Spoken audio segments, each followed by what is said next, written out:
Hello guys, എല്ലാവർക്കും സബ്ദാസ് കിച്ചണിൽ സ്വാഗതം. ഇന്ന് ഇവിടെ നമ്മൾ തയ്യാറാക്കാൻ പോകുന്ന നല്ല അടിപൊളിയായ നാടൻ പരിപ്പും മുരിങ്ങ കറിയാണ്.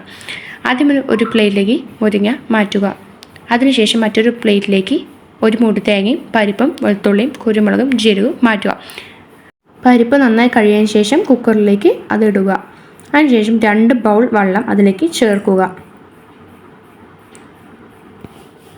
1 സ്പൂൺ മഞ്ഞൾപ്പൊടിയും അതിലേക്ക് ചേർക്കുക.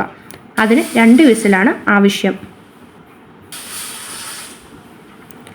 നമ്മൾ നേരത്തെ മാറ്റിവെച്ച തേങ്ങ അതിലേക്ക് ഇടുക. അതുപോലെ തന്നെ വെളുത്തുള്ളി, കുരുമുളകും ജീരകവും അതിലേക്ക് ചേർത്തതിന് ശേഷം അല്പം വെള്ളം ഒഴിച്ച് അത് നന്നായി അരച്ചെടുക്കുക.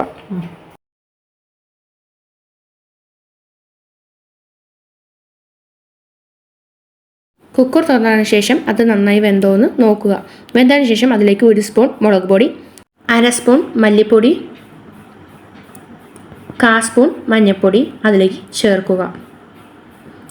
കുറച്ച് ഉപ്പും.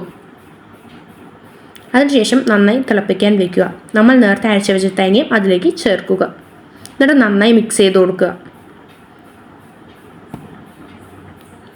എല്ലാം നന്നായി മിക്സ് ആയതിനു ശേഷം നമ്മൾ നേരത്തെ പ്ലേറ്റിൽ മാറ്റി വെച്ച മുരിങ്ങ അതിലേക്ക് ചേർക്കുക.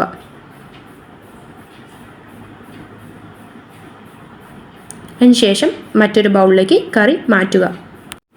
അതിലേക്ക് പച്ച വെളിച്ചെണ്ണ ചേർക്കുക. അങ്ങനെ നമ്മുടെ അടിപൊളിയായ നാടൻ മുരിങ്ങക്കറി ഇവിടെ റെഡി ആയിരിക്കുന്നു. ഈ വീഡിയോ ഇഷ്ടപ്പെട്ടു സബ്സ്ക്രൈബ്, ലൈക്ക്, ഷെയർ ചെയ്യാൻ മറക്കരുത്. വീണ്ടും നമുക്ക് അടുത്ത വീഡിയോയിൽ കാണാം. Bye bye.